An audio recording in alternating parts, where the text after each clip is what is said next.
Muy buenas noches, soy Salva Valero y bienvenidos a un nuevo programa de Noches de Terror.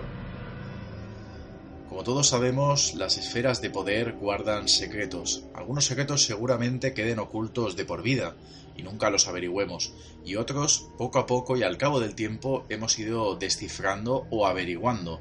Esta noche vamos a hablar de uno de ellos, vamos a hablar del campamento Bohemian Grove. Y para ello tenemos de regreso a Edurne Leite. Edurne, muy buenas noches. Muy buenas noches, Salva. Encantadísima de estar otra noche más aquí contigo.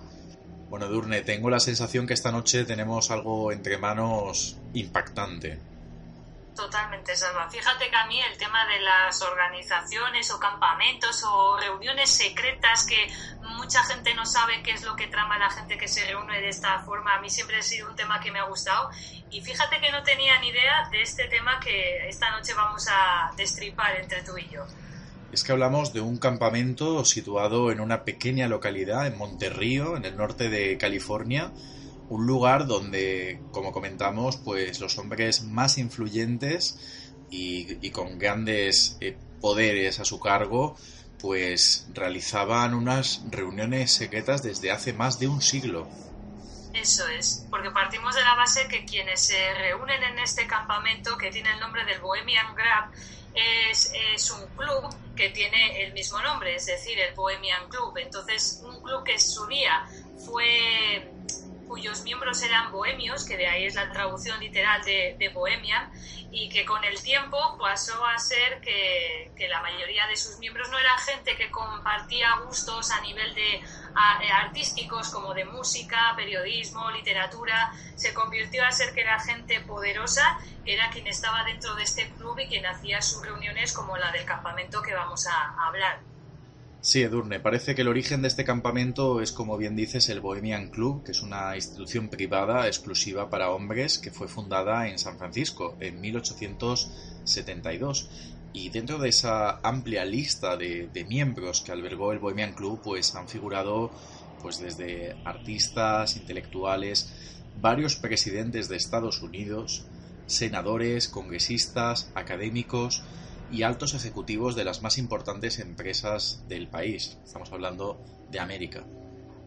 Totalmente, y no solamente a nivel político, empresarial, como los que tú has estado mencionando, sino que a nivel de las ciencias, muchos premios Nobel están también involucrados y han estado en este club, y también gente de la categoría como por ejemplo de Glenn Seaborg, el líder del trabajo con plutonio de cuando se desarrolló el proyecto Manhattan, incluso Edward Teller, que es el padre de la bomba de hidrógeno. Entonces imaginaos a qué tipo de gente ha estado y está dentro de este club y que luego se reúne en este campamento, o sea, de la creme, Salva. Y lo que es más interesante y es que la estancia en este campamento ha originado algunos de los acontecimientos más importantes o influyentes que hemos estado viviendo. Por ejemplo, la creación de la bomba atómica fue algo que se decidió en ese campamento. Eso es. Según la leyenda, eso es lo que dicen, que teniendo a estas personas dentro de este club, que quizás el desarrollo del proyecto Manhattan se gestó dentro de estas reuniones que hacían estas personas que estaban dentro de este club. Incluso también cuando Nixon llegó a la presidencia, el discurso que él dio se dice que lo preparó y lo dio en estas reuniones del Bohemian Club. O sea, imagínate, ¿no? La categoría a la que llega la gente que está dentro y a lo que llega a posterior de estar involucradas con esta gente y hacer estas reuniones. Pero lo terrorífico es que no solo hablamos de un lugar clandestino donde se toman decisiones importantes, sino que además el alto secretismo, el que sea algo con tan poca información, todo tan hermético, nos da a entender, o luego a continuación vamos a averiguar que quizás en ese campamento pues hay actividades que nos van a sorprender y que quizás están algo enlazadas con la temática habitual de este programa, con lo paranormal. Pero luego iremos a ello.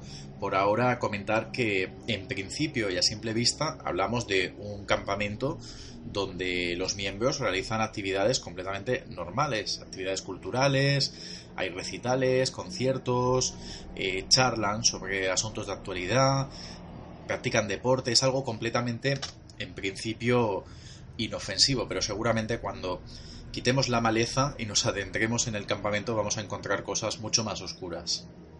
Totalmente, Salva, es lo que suele pasar. Normalmente por la superficie este club da la sensación de que se dedican a eso. Cuando hacen esos retiros al campamento, que hacen el abstraerse de su día a día normal, porque si también miras un poco el lema que tiene este club, está sacado de la novela del sueño de una noche de verano de William Shakespeare, y en inglés diría el lema lo siguiente, cito textualmente, sería Women Spiders are not here, es decir, come not here, perdón, que vendría a ser que cuando se reúnen, si se hace una traducción literal, haría referencia a que significaría que las arañas tejedoras no vienen aquí, haciendo alusión que cuando se reúnen estos líderes, empresarios en este selecto club, que en teoría lo que vienen a hacer es hablar de otros temas que no tengan que ver ni con negocios, ni con trabajo, ni con nada, que es un sitio donde se reúnen para divertirse, para distraerse y para tratar otros temas comunes que nada tienen que ser relacionados con los negocios. Pero luego es lo que también estabas comentando tú, tiene tanto secretismo, hay tanto hermetismo alrededor de este club,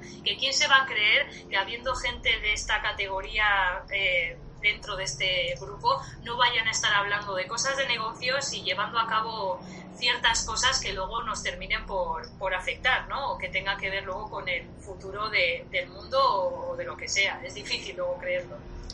Sí, porque además, como os comento, ¿no? Luego vamos a contarlo un poquito más en profundidad, pero parece ser que, aparte de establecer conversaciones y tomar decisiones y estas actividades que decíamos, pues incluso se llegan a hablar de rituales paganos con connotaciones satánicas. Eso es, y no solamente eso, porque luego también se dirá, y que ya profundizaremos luego un poco más adelante, que no solamente se queda en que hacen ciertos rituales que podrían tener connotaciones satánicas, sino también que al parecer en ese campamento y en esas reuniones dan rienda suelta a muchas perversiones sexuales. O sea, ya imagínate hasta qué punto se complica las reuniones que aquí esta gente debe de tener. Una auténtica orgía de poder. Totalmente, ahora has dicho, Salva. Y eso que también dentro de este grupo, porque claro, luego al final tiene tanto hermetismo que luego hay cosas que terminan por filtrarse a la prensa de gente que quiere saber, y se habla de que en estos retiros, cuando van al campamento, realizan unas llamadas charlas del lago, que es así como los llaman, ¿no? Pero vuelvo a lo mismo, supuestamente serían charlas inofensivas donde sí que puedan tratar cosas de temas de actualidad, pero luego siempre queda ahí el interrogante de teniendo a líderes políticos, a grandes empresarios, a tener gente con mucho poder financiero, que no vayan a tratar de otras cosas más importantes.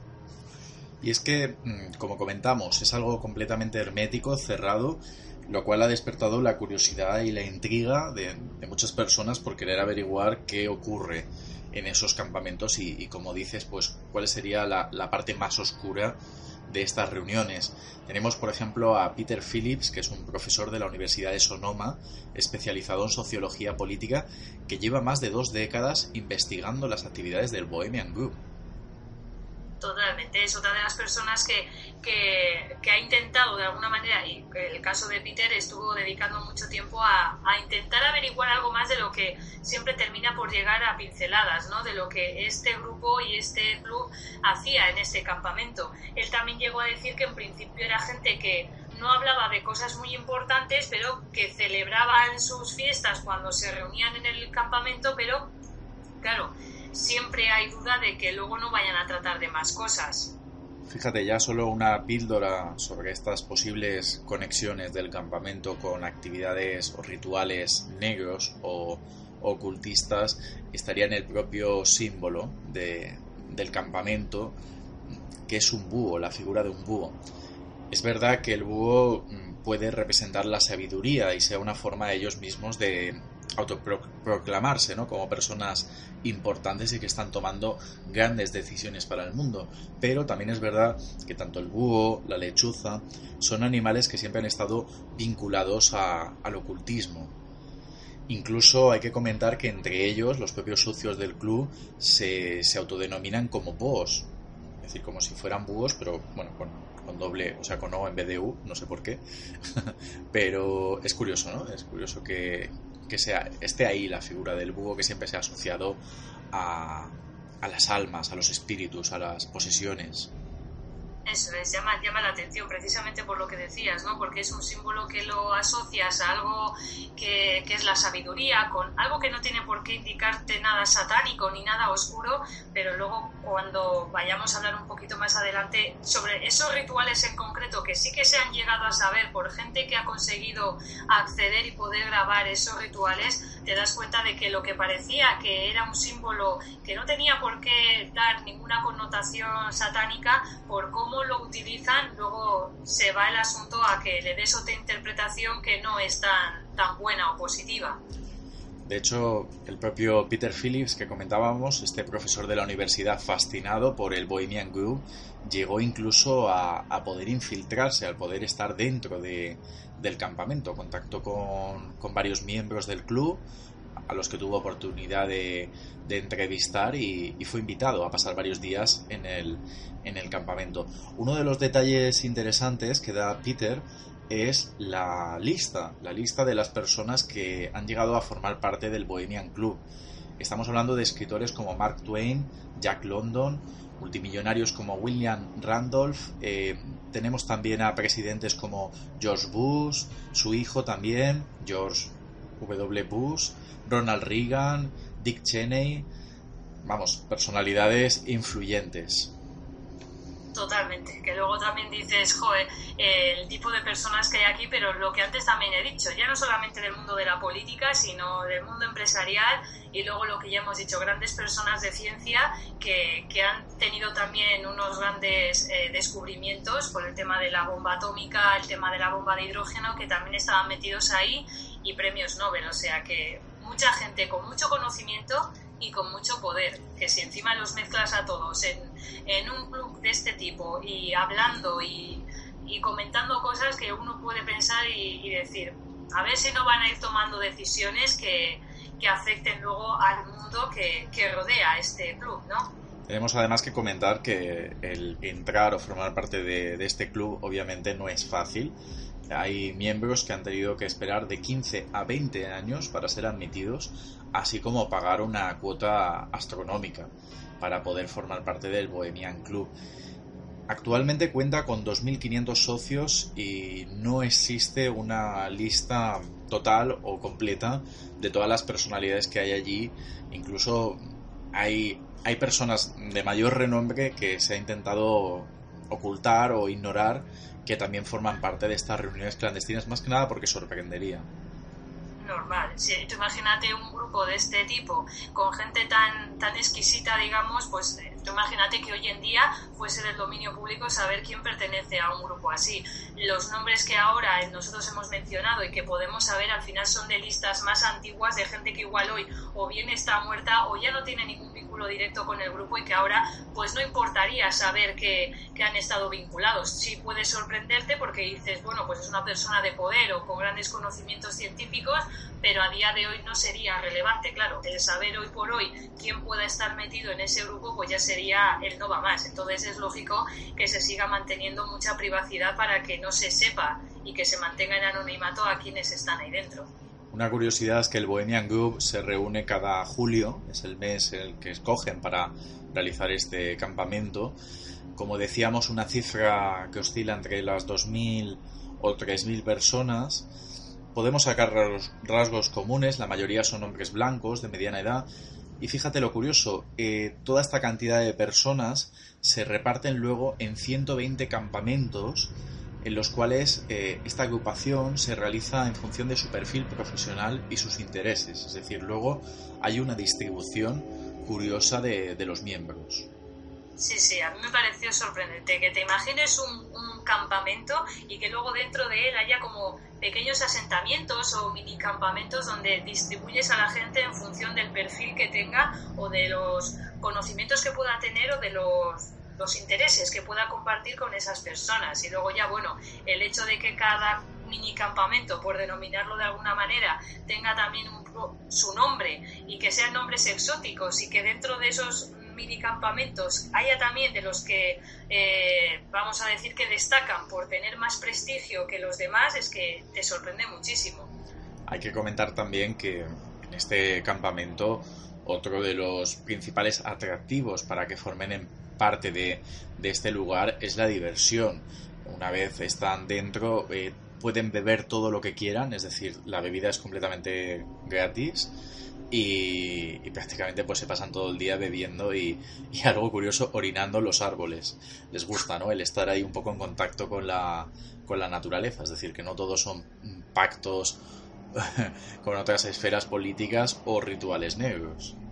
Sí, que también hay cabida para la diversión, aunque luego dices, ¿y qué más podrán hacer? A mí me sorprendía ir conociendo todos estos detalles y el que te imagines a un campamento y que luego tengas esas distribuciones en el interior, que dentro de ello también tengas de alguna manera como una jerarquía, ¿no? Por ese campamento que también te he dicho que algunos pueden destacar más sobre otros, que es, por ejemplo, se habla del de El Mandalay, que tiene ese nombre que también puede recordar mucho a una productora que hay por ahí con el mismo nombre, que es que luego te sorprenden los nombres y que digas, pues qué cosas, ¿no? Que se viva ese espíritu también dentro de ese, que son cosas muy raras, que te llama mucho la atención y te hace pensar o cuestionarte muchas cosas. No sé, por lo menos a mí me ha pasado, mientras indagaba iba sabiendo datos sobre este club y este campamento.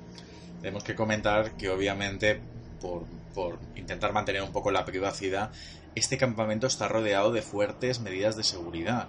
Es muy difícil poder acceder a él o poder incluso observar lo que se está realizando en el interior. Incluso aquellos que intentan merodear o colarse llegan a ser detenidos o de algunos se ha llegado a, o por lo menos a mí me ha parecido leer, que si alguno ha intentado infiltrarse luego no se ha sabido de él. O sea, luego imagínate que algunos sí que detecten que haya entrado dentro y que, pues imagínate que lo hayan querido quitar de en medio para que luego no termine por decir nada, porque lo poco que se pueda saber a la gente le genera mucho interés y es normal que haya medidas de seguridad, pero que a la misma vez tengas a gente que intente burlarlas e introducirse dentro. Y de hecho, gracias a un periodista por ahí que lo ha intentado, ha habido forma de saber algo más de lo que en este campamento se hace, que si no fuera por eso todavía sería mucho más incógnita todo lo que rodea al Bohemian Club y al campamento. Y es que, como comentamos, es muy difícil que alguien pueda acceder y contarnos lo que allí ocurre. Sin embargo, en el año 2000, un periodista estadounidense, Alex Jones, que además fue uno de los que más ha promovido las teorías conspirativas que existen sobre el Bohemian Grove, sí que llegó a acceder al interior, incluso grabar uno de los eventos o rituales más extraños que allí se realizan. Algo que es conocido como la quema de las preocupaciones. Cuéntanos, Edurne, ¿en qué consiste? Pues esta ceremonia al parecer se realiza en el primer fin de semana que los miembros del club se reúnen en el campamento y consiste en que se juntan delante de un pequeño lago e imaginaos la situación, ¿no? Aparecen muchos miembros del club ataviados con unas túnicas, con unas capuchas, llevan unas antorchas que están encendidas con fuego y esto delante de una estatua de búho, que es lo que representa este club, de unos 12 metros, este conjunto de hombres que están vestidos de esta manera, y luego entra en escena como un carruaje negro funerario tirado por unos caballos que trae como una efigie humana que colocan dentro o delante de lo que sería esta estatua de búho y le prenden fuego. Y entre medias también se ve como que sale una voz de esa estatua de 12 metros haciendo alusión a que el símbolo del club le habla a los miembros que tiene y les comenta pues como que hay solo una diosa que les puede ayudar y que es el momento en el que tienen que quemar las preocupaciones que en ese momento tienen. Y es entonces cuando sale también en escena una caja de madera donde los miembros han escrito las preocupaciones que tienen y es donde también le prenden fuego. O sea, queman dos cosas, esa efigie humana que aparece, que representará al ser humano, y luego esa caja donde tienen escritas las preocupaciones. Vamos, muy macabro. Pues sí, Edurne, la verdad es que bastante terrorífico y a la vez perturbador o estrambótico. Y tú imagínate que esto, que llegase a captar a Alex Jones, la gente, o no sé en qué medio luego lo publicaría, pero de alguna manera esto sale a la luz y a los miembros del campamento esto no les gusta. Entonces tenían un portavoz que es Sam Singer y este llegó a decir que esta esto que grabó el periodista Alex no era más que una pura representación teatral que venía a simbolizar ese adiós o esa quema de las preocupaciones que los miembros tienen, que no tenía otra connotación. Pero hay gente que igual ha estudiado igual un poco más este ritual y lo asemeja con cosas más satánicas, porque la figura del búho puede a veces recordar, o el que se hace delante de esa figura, el que aparezcan esas formas que queman, esa forma humana y demás, lo recuerdan con el dios babilónico Moloch, un dios que aparece muchas veces caracterizado bien con cabeza de toro o con cabeza de perro, incluso cabeza humana, pero al cual se le hacían sacrificios de niños que muchas veces eran para que fuesen devorados por este dios o para que fuesen quemados vivos. Y se suele vincular un poco la forma que tiene este ritual con esas ofrendas que se hacían a Moloch. De ahí que se piense un poco en ese carácter de ritual, y que no precisamente sea algo positivo, sino más bien satánico, por esa ofrenda que se hace, esa quema de algo que es humano y demás. Y por mucho que el portavoz del club dijera que son meras representaciones, uno ve esto y dice sí, y sí es algo más. Y es que, como comentamos, es muy difícil tener toda la información de lo que realmente allí se hace, y sobre todo lo que tiene que ver con rituales o invocaciones satánicas. Pero sí que es verdad que las pocas fotografías que se han filtrado sobre el Bohemian Grove nos dan información bastante reveladora. Por ejemplo, Edurne, podemos comentar algunas fotografías en las que aparece algunas imágenes, algunos dibujos que, como bien dices, pues estarían conectados probablemente con esta entidad, con Moloch, o al menos algo que tiene cierta apariencia demoníaca, ¿verdad? Eso es, porque cuando analizas las fotos que pueden aparecer, y que los que nos están escuchando lo pueden mirar, es que impactan e inquietan, porque sí que es cierto que hay algunas que representan como el ritual este de la quema de las preocupaciones. Se ven algunos de los miembros con esas togas, esas túnicas, se ve también el cuerpo de alguna persona que está en el suelo yacente, y se ven imágenes que desde luego no transmiten nada positivo, porque ves que hacen referencia pues a esta divinidad, a Moloch. Ya no estamos hablando de que estés viendo al búho que representa a los miembros del club, ya estamos viendo otro tipo de imágenes que ya no te da algo por lo menos positivo en lo que pensar, que son, ya te digo, referencias a Moloch, a esta divinidad a la cual se le hacían sacrificios humanos que ya te digo, lejos de ser cualquier cosa positiva ni buena.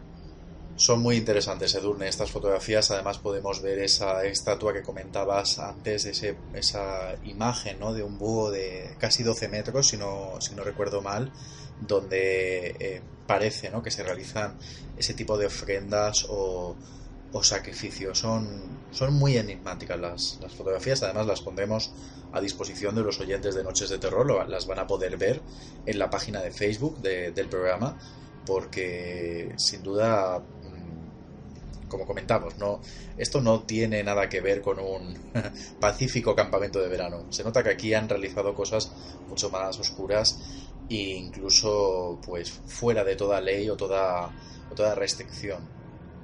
Es que es eso. Yo creo que si a una persona que no conoce la historia del Bohemian Club le presentas de buenas a primeras las imágenes, y yo creo que la conclusión que sacaría sin tener más información de nada más no sería nada positivo. Vamos, yo creo que tú le pones a una persona las fotos y te diría, ¿me estás enseñando las fotos de una secta? Porque incluso ahora que estábamos volviendo a recordar las imágenes, yo tengo la sensación de que lo que realmente estás viendo es a una secta y a miembros de una secta que están realizando sus rituales y sus cosas, porque es que las imágenes por lo menos dan la tendencia de revelarte hacia esa dirección, ¿no? Porque, ya te digo, por lo menos es la sensación que me estaba dando ahora cuando estaba volviendo a recordar contigo las imágenes, Alba. Otra de las curiosidades o extrañezas de este Bohemian Grove es que, como has comentado al principio, hasta hace muy poco solo podían participar hombres, solo los miembros de este campamento solo podían ser hombres, cosa que sin embargo ellos, pese a no haber mujeres allí, les gustaba disfrazarse de mujer. Esto podría ser porque, como se realizaban obras teatrales y espectáculos, pues para, digamos, diversificar un poco la representación, pues algunos adoptaban el rol femenino.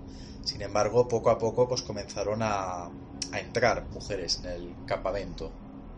Eso es, no solamente por lo que estabas comentando tú de las representaciones teatrales, sino por ese rumor que también saltó al conocimiento público de decir que realmente el campamento era un sitio de recreo sexual donde se daba rienda suelta a todas las perversiones sexuales que los miembros tenían. ¿Cómo se justificaba entonces si las mujeres no tenían acceso a entrar al club?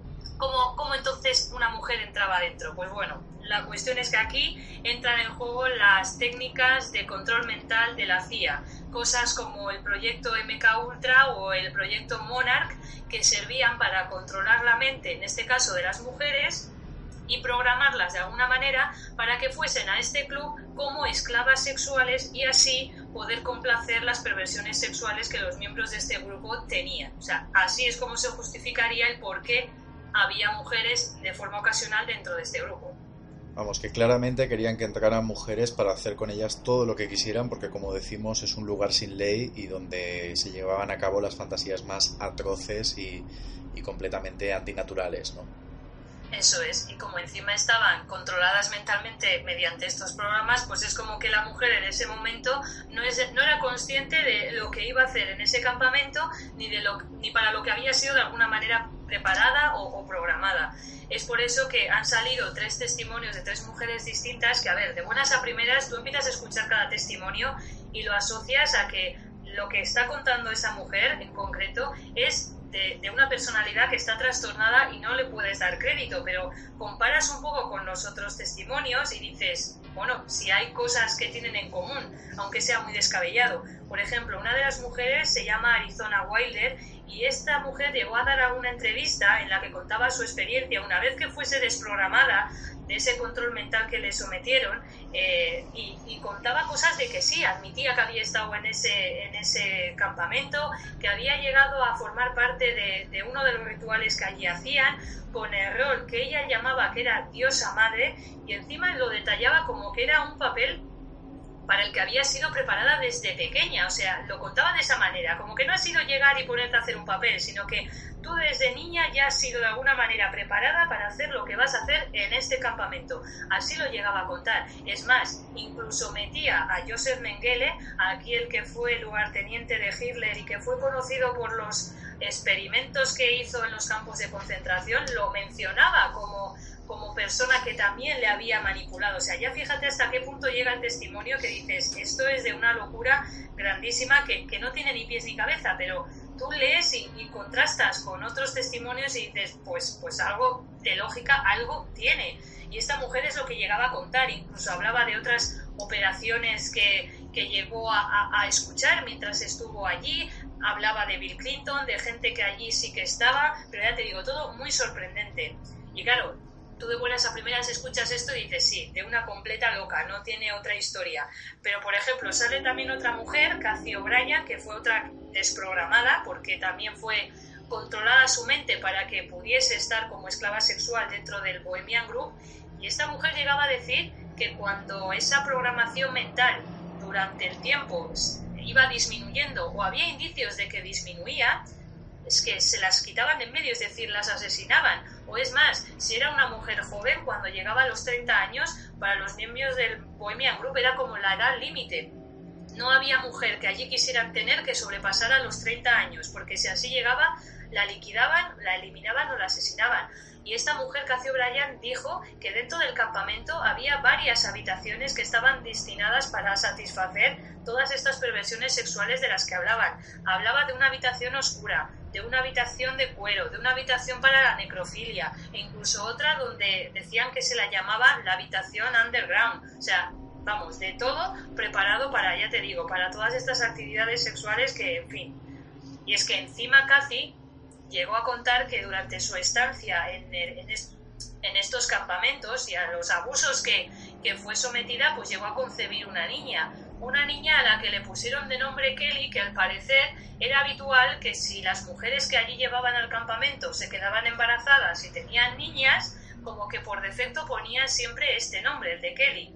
Pues Cathy contaba que tanto ella como su hija fueron obligadas a mantener relaciones sexuales con animales y que esos encuentros eran grabados para satisfacción de, agárrate salva, de Ronald Reagan, que según decía Cathy, no había nada más que le gustase a este hombre que visionar estos vídeos. Tanto es así, y a mí esto ya es que me sorprendió mogollón, ya no sabía si ya asustarme o qué, porque es que inquieta mucho, que estos vídeos que se grabaron pasaron a conocerse como los cuentos para dormir del tío Ronnie. Ya solamente con escuchar el nombre yo es que sorprendida.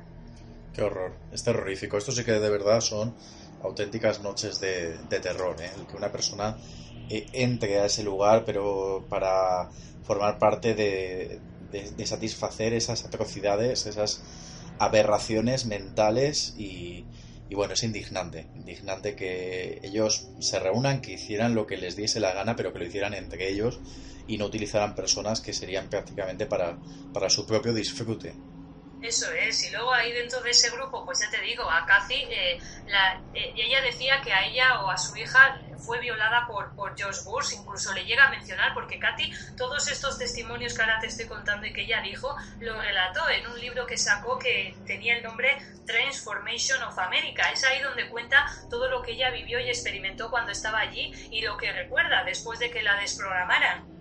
Y es que es alucinante luego darte cuenta de que la propia Kathy cuenta que había un hombre que abusó de su hija y que luego llegó a ser consejero legal de Bill Clinton. O sea, luego te das cuenta de que es gente que comete estas atrocidades, al parecer, porque claro, tienes testimonios de esta gente, pero ha sido programada mentalmente y luego por todo lo que cuenta no sabes también, no le puedes dar una credibilidad absoluta, pero si fuera cierto que tengas a esta gente que comete estos abusos en este campamento y que luego tenga estos puestos de importancia a nivel político, es que es para sorprenderte, pero mogollón. Y luego además terrorífico, Edurne, lo que comentas, que fueran manipuladas mentalmente para que así pues probablemente no pusieran resistencia y se sometiesen a este tipo de prácticas. Eso es, porque al fin y al cabo es controlar la voluntad de una persona que de buenas a primeras no aceptaría tener que hacer todo este tipo de cosas, ¿no? Y es que encima Kathy llegaba a decir que su control mental fue tan fuerte que dentro de esa categoría de esclava sexual que tenía cuando entró en el campamento la llegaron a ascender. O sea, ya imagínate, estamos hablando de un ascenso dentro de un rol de esclava sexual que esta mujer tenía dentro de ese campamento. Pues la ascendieron a algo que ellos llaman ser modelo presidencial. ¿Y qué es en lo que consiste eso? Pues en tener a una persona, a una esclava mental que está controlada, que es asignada para que pueda operar y codearse con las personas más influyentes que se encuentran en la Casa Blanca y en el Pentágono. O sea, ya imagínate, estamos hablando como de un súper infiltrado que encima de que lo utilizan, en este caso a estas mujeres, como esclavas sexuales en los campamentos para hacer lo que quieran con ellas, que luego las utilicen para que pueda codearse con gente que se encuentra en estas altas esferas, digamos, ¿no? Si es que es sorprendente. Claro, como siempre suele ocurrir en estas historias, quedan completamente silenciados, ¿no? Estos testimonios incluso se les puede llegar a dar por irrisorios o falsos, ¿no? Porque estamos hablando de personas de gran poder. Eso es, y ya te digo, estos testimonios han salido a la luz, pero claro, aunque se hayan escrito libros y demás, no dejan de ser cosas que, como va a ser la palabra de ellas contra las de este montón de gente que tiene el que están dentro de este club, por mucho que puedan ser pruebas, tampoco les puedes dar mucha credibilidad, pero es que sorprenden. Y ya te digo, esta mujer Kathy, a ella le llegaron a decir lo que os he comentado antes, ¿no? De que cuando llegaban a 30 años y aunque su programación mental siguiese estando intacta, las mataban, y a ella casi consiguen asesinarla, pero no fue así, porque al final fue rescatada por un investigador que andaba detrás de las historias que se movían dentro del Bohemian Group y consiguió rescatar tanto a Kathy como a su hija Kelly, según el testimonio que ella relata en el libro que escribió. Pero ya te digo, sorprendente. Y es así como también aparece el personaje y la persona Bryce Taylor, que es también otro ejemplo de otra mujer que fue desprogramada, pero también controlada para que fuese esclava sexual, y de la misma manera que Kathy llegó a ser modelo presidencial. Ella en este caso mencionaba que fue manipulada mentalmente a través de ver al cómico Bob Hope, una persona muy influyente que también era miembro del Bohemian Club, y que a través de todos los programas o estos shows que él hacía, pues esta mujer, Bryce, decía que de esa manera fue controlada. Y es que encima, para ya darle más giro aquí al asunto o rizar más el rizo, Bob Hope tiene una película que también fue bastante conocida y famosa, que justamente, y mira tú por dónde, se llama el Camino a Mandalay. Y así lo asociamos con este pequeño campamento que existe dentro del Bohemian Grove. Se habla de que el propio Bob Hope, utilizando ese concepto de que era un personaje público, muchas veces ha servido para poder atraer a más gente adentro, para poder atraer a más personas dentro del mundo de Hollywood y demás a lo que es el entorno de este selecto club. Incluso Bob Hope debió de ser caballero de la Orden de San Gregorio a finales del siglo XX y recibió el título de caballero honorario de la reina Isabel de Inglaterra, que normalmente los Windsor lo dan, y ya imagínate, por los servicios que prestan al nuevo orden mundial. Es decir, se habla del Bohemian Club como un grupo de gente que supuestamente opera y toma decisiones para ese nuevo orden mundial. O sea, ya imagínate. La cuestión es, Alba, que por mucho que han salido estos testimonios y que han salido ciertas cosas a la luz que tienen que ver con este club, con este campamento, y por mucho que se ha intentado investigar si realmente allí se han cometido muertes por estas mujeres, que alguna hubiese llegado a los 30 años y la hubiesen matado por estas creencias que tiene la gente que ahí se reúne, por mucho que se ha investigado, nunca se ha llegado a tener ninguna prueba ni ninguna cosa contundente que demuestre que de lo que ahora mismo estamos hablando, Salva, es cierto al 100%. Me imagino que además dentro de esas leyes, ¿no?, para ellos, de que una mujer mayor de 30 años pues es una mujer que ya no pueden aprovechar, como quien dice, supongo que también pues lamentablemente habrá tema de menores o tema de niñas o niños, porque supongo que dentro de ese perverso mundo de lo atroz, pues lamentablemente muchas veces tiene cabida, ¿no?, ese tipo de horrores que tienen que ver o utilizando a niños. A mí no me sorprendería, ya después de lo que hemos estado hablando y que encima se metan técnicas de control mental, no me sorprendería, pero también a lo dicho, son cosas que podemos saber con pinceladas, de las que no tenemos tampoco una certeza absoluta, pero que te paras a pensar y dices, joder, y si realmente fuese cierto, que aparte de que puedan tomar decisiones sobre cosas que afecten al mundo, se dediquen a hacer todas estas salvajadas, porque es que no tiene otro nombre. Bueno, pues esperemos que más cosas se terminen averiguando del Bohemian Grove y, bueno, tanto el Bohemian Grove como otros casos que sabes que los hay, no solo nos tenemos que ir a América. Ojalá, pues con el tiempo se acaben descubriendo todas estas verdades, que aunque son verdades incómodas, aunque son desagradables, incluso información que nos puede estremecer y hacernos sentir fatal, forman parte de algo que está ocurriendo y que lamentablemente por este abuso de poder se acaba silenciando. Edurne, como siempre, un placer, muy interesante todo este tema del campamento Bohemian Grove y como siempre pues muy agradecido de que estés aquí y nos hayas querido contar más información. Nada, el placer ha sido mío, Salva, encantada de haber podido desmembrar un poco la historia de este club. Buenas noches. Muy buenas noches, Salva.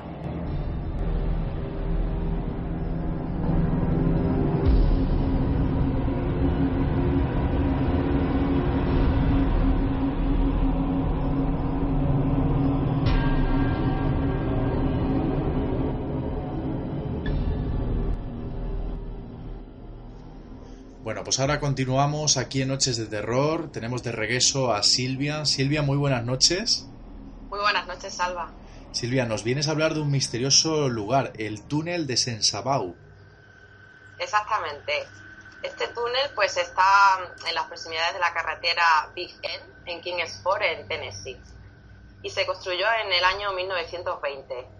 Cuenta aproximadamente con 40 kilómetros de largo y hoy en día está en estado de abandono. El hormigón pues tiene muchísimas fisuras, lo cubren casi todo el frente y por dentro grafitis, tiene grietas, está con pozos llenos de agua acumulada por la lluvia, imagínate lleno de moho, muchas jeringuillas porque muchos drogadictos han ido allí durante los años a drogarse y hoy en día pues presenta ese aspecto. Hay que decir que ya de por sí la entrada del túnel, o sea, uno lo ve en fotografía y no apetece meterse ahí dentro, ¿eh?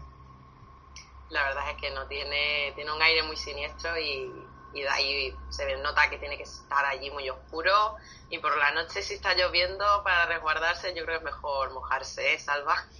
Sí, además tenemos Sí. que comentar que ya no solo es la actividad paranormal que ahora nos vas a comentar, Silvia, sino que dentro del interior de este túnel afirman que se han llegado a realizar rituales satánicos, asesinatos y algunas desapariciones.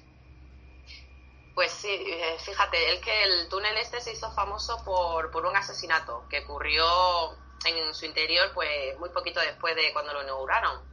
Hay varias versiones de lo sucedido, pero la que más se cuenta entre los vecinos de la zona es que en los años 30 un vagabundo allanó la casa de los Sensabao, que eran miembros de la clase alta local, y durante la madrugada, pues cuando toda la familia dormía, pues este señor entró pues a robar los objetos de valor que tenían allí en casa. Entonces, en un momento dado, pues el señor Sensabao pues se despertó.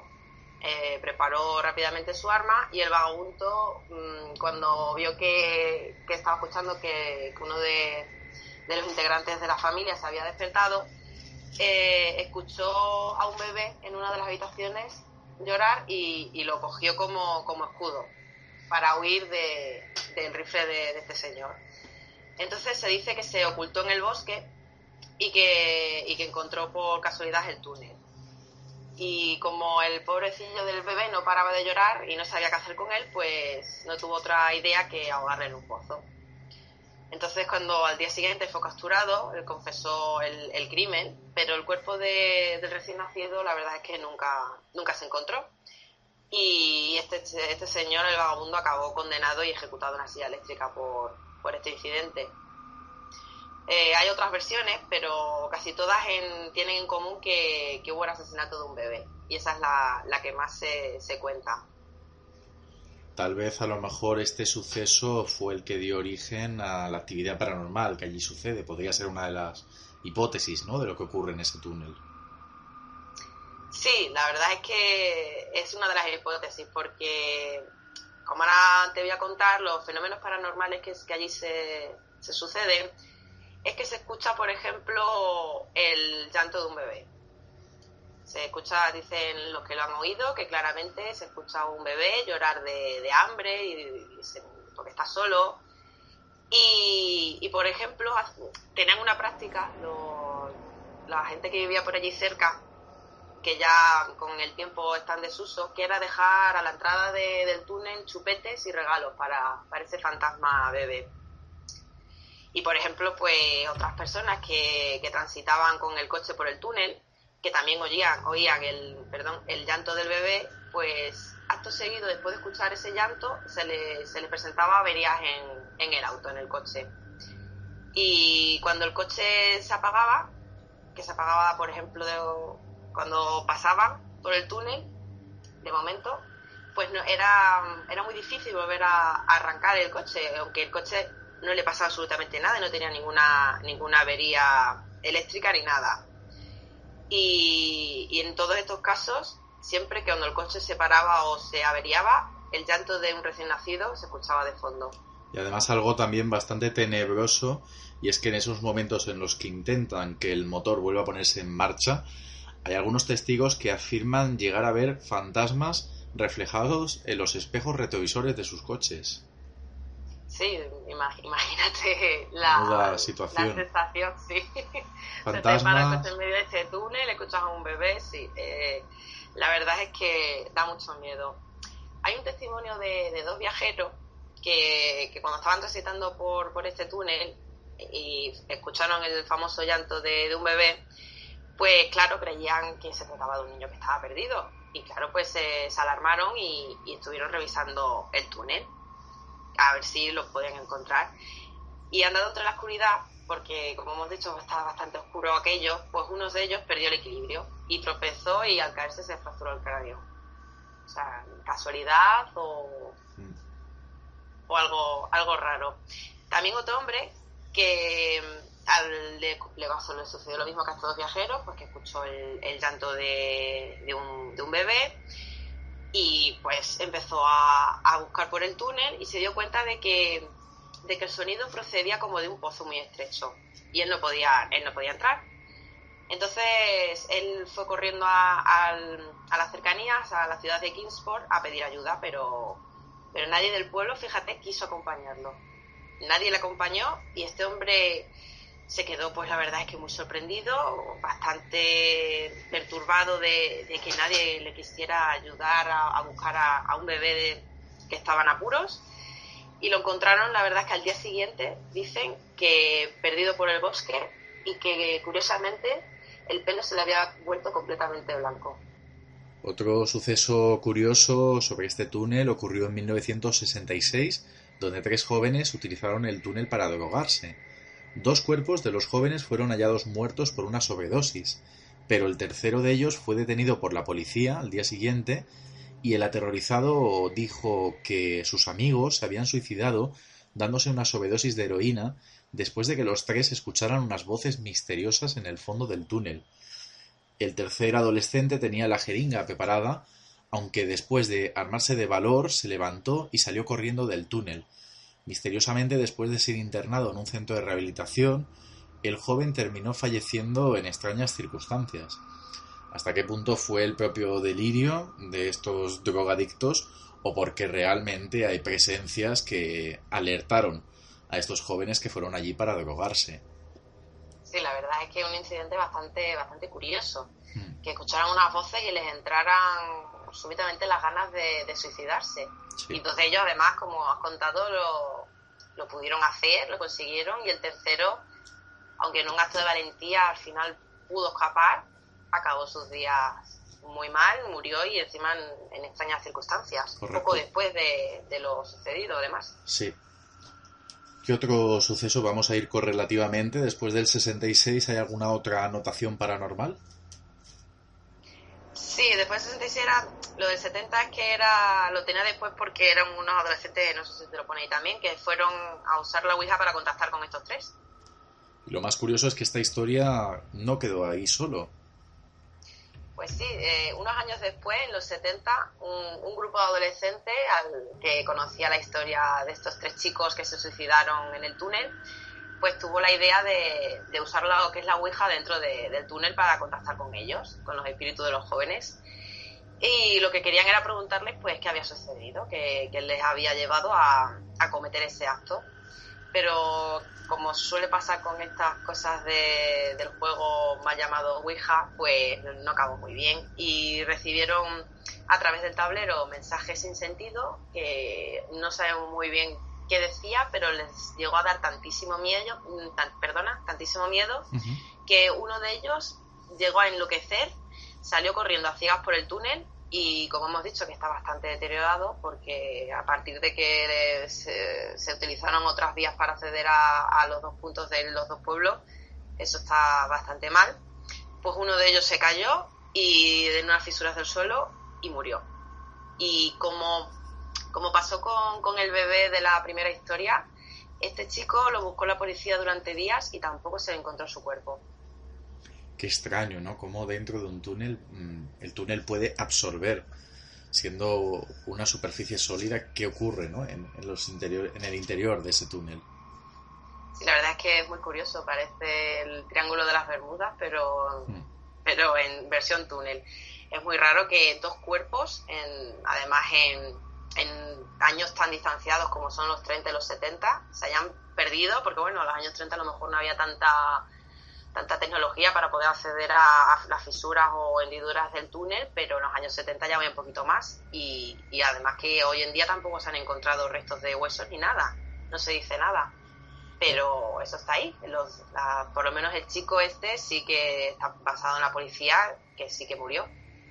Y como suele ocurrir muchas veces, estos lugares se acaban convirtiendo en sitios muy atractivos para que otras personas hagan rituales negros o intenten invocar a las entidades que hay allí.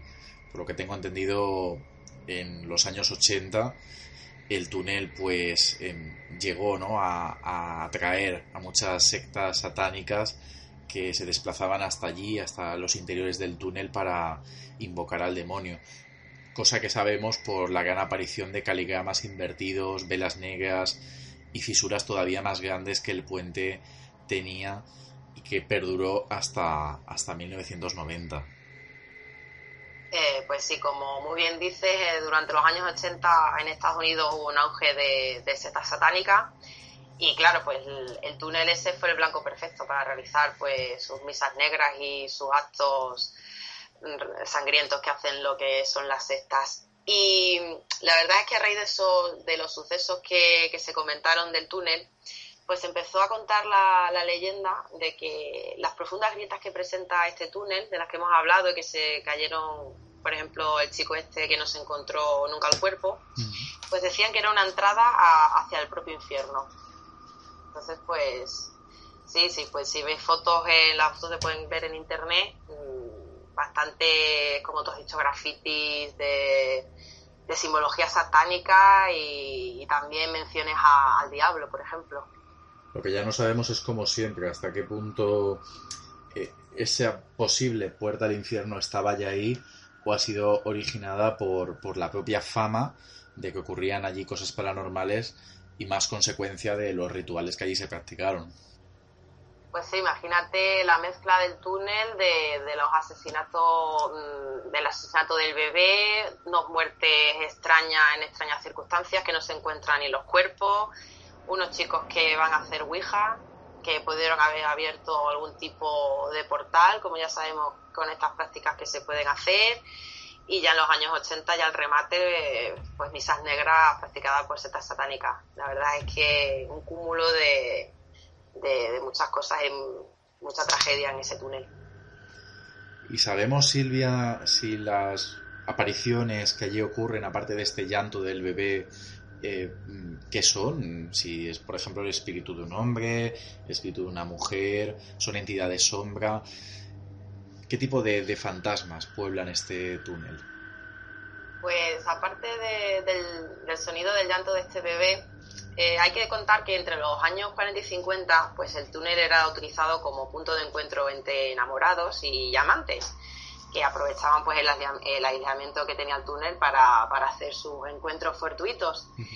Y cuenta una historia que lo conocen los vecinos de por allí, que había dos amantes, una pareja de amantes, y el marido de ella, pues celoso y sospechando que su mujer tenía una aventura, la siguió y la encontró en el túnel, y supuestamente el marido iba armado con un hacha, y cuando encontró a su mujer con el amante, entró en cólera, los mató, los descuartizó y los introdujo en una bolsa llena de piedra, y con ella lo arrojó a uno de estos agujeros y hendiduras que hemos hablado antes. Entonces se dice que cuentan que él se suicidó después cuando le acusaron de matar al hombre, porque supuestamente era un político local influyente de la zona, y entonces a raíz de esto a él le dio miedo y se suicidó. Y entonces pues te cuento esta historia porque supuestamente otro de los fantasmas que vagan por allí por el túnel, según los testigos, son dos figuras ensangrentadas y mutiladas que vagan por la oscuridad, y en algunas versiones cuentan que una de estas personas ha visto a una pareja practicando sexo, y cuando se ha acercado más para curiosear, pues se ha dado cuenta de que los amantes tenían una forma calavérica, y ha ido despavorido la persona en cuestión que estaba mirando lo que no debía. El voyeur, ¿no? Ahí está, sí.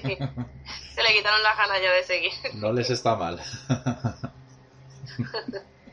Silvia, como siempre, un placer. Muchísimas gracias y muy buenas noches. Muy buenas noches a todos.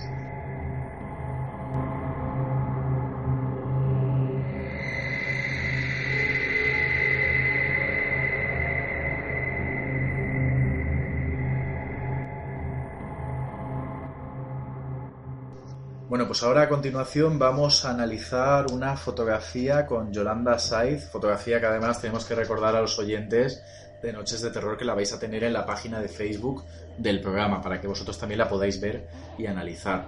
Yolanda, muy buenas noches. Buenas noches, Salva. Pues, inquietante fotografía, ¿verdad? Como podrán ver nuestros oyentes, es una fotografía de una casa en llamas, y en lo que es en el lado izquierdo de la ventana aparece como una presencia, una sombra negra envuelta en llamas. ¿Cómo fue tomada esta fotografía? Pues la tomó un bombero estadounidense, Douglas Tipple, y este bombero es el encargado de cuando había incendios de fotografiar estos incendios. Y fotografía pues la prueba paranormal, como hemos dicho. Esta casa que se incendia está en Gary, en Indiana, y la toma con el teléfono móvil. Él llega luego a casa y la sube al Facebook, pero no es él el que se da cuenta de esta presencia, sino su mujer. Su mujer comenta que él no sabe editar fotografías ni nada, sino que directamente las pasa del móvil a internet y él las cuelga. Y entonces ella, al verla, es lo que comentó, se dio cuenta de que en la ventana había una sombra envuelta en llamas. Dice que nada, que se lo dijo a su marido, y claro, que se quedó un poco pues paralizado de esa presencia, porque dice que era espeluznante, ¿no? Está como si fuese asomada a la ventana, todo envuelto en llamas, pero no se le ve como la presencia que esté sufriendo ni nada, sino como que está puesto de pie, Sí. Con templanza, ¿no? Ahí al lado. Como con cierta autoridad, ¿no? Aquí Sí. mostrándose. Exacto. Sí. Hay muchos comentarios de la fotografía, hay gente que cree que, como siempre, pues que es una pareidolia, ¿no? Los escépticos, y luego los creyentes en lo paranormal pues dicen que es una entidad fantasmal, incluso dicen que es una entidad demoníaca. También comentan que si se puede observar, ampliar la fotografía, incluso en la puerta, ven como una presencia fantasmal de un niño. Cuesta un poquito más de ver. Aparte de la otra figura. Sí, aparte de la otra figura. Quizás eso sí que pueda resultar más una pareidolia, pero si abrimos un poco nuestra mente, podríamos incluso ver la figura fantasmal de este niño. Los expertos en lo paranormal dicen que esta foto es real, que no está trucada, y de hecho él aún guarda la foto en el móvil para que puedan ver la prueba original. Y fíjate, la controversia de esta fotografía está en que este incendio ocurre en Gary, en Indiana, y a nuestros oyentes hoy les sonará. ¿Por qué? Porque ahí es donde sucedió lo de la casa de los Ammons, la casa donde ocurrieron todos esos ataques demoníacos a esta familia. La Toya. Exacto. Entonces muchos creen que esta ciudad, que este pueblo, pues es un portal de acceso a entidades demoníacas o a entidades del más allá. Dicen que el fuego, ¿no?, muchas veces puede ser de origen terrenal o origen sobrenatural, y creen que en este caso pues es de origen sobrenatural, porque puede ser un fantasma enojado, un poltergeist o un demonio, y en este caso creen que es por ese demonio. Qué curioso, entonces el caso de los Ammons puede ser que no se refiriera a la casa en sí, sino incluso a una zona. Claro, porque el caso de los Ammons también decíamos que incluso le podían haber hecho también a ella algún ritual, y por eso los demonios acudían, pero no, quizás es incluso hasta por la zona, que es un portal a entidades demoníacas o a entidades del más allá. Bueno, pues inquietante fotografía, y como siempre pues apelar a los oyentes de Noches de Terror a que miren esa foto y vean a ver ellos lo que ven. Además que se fijen ya no solo en esa primera, que yo creo que al primer golpe de vista lo van a ver, sino esa otra imagen que ves, que dices que parece como si fuese un niño. En la puerta de la casa, sí. En la puerta de la casa. Así que bueno, ya sabéis, en el Facebook de Noches de Terror. Yolanda, como siempre, un placer. Buenas noches. Buenas noches.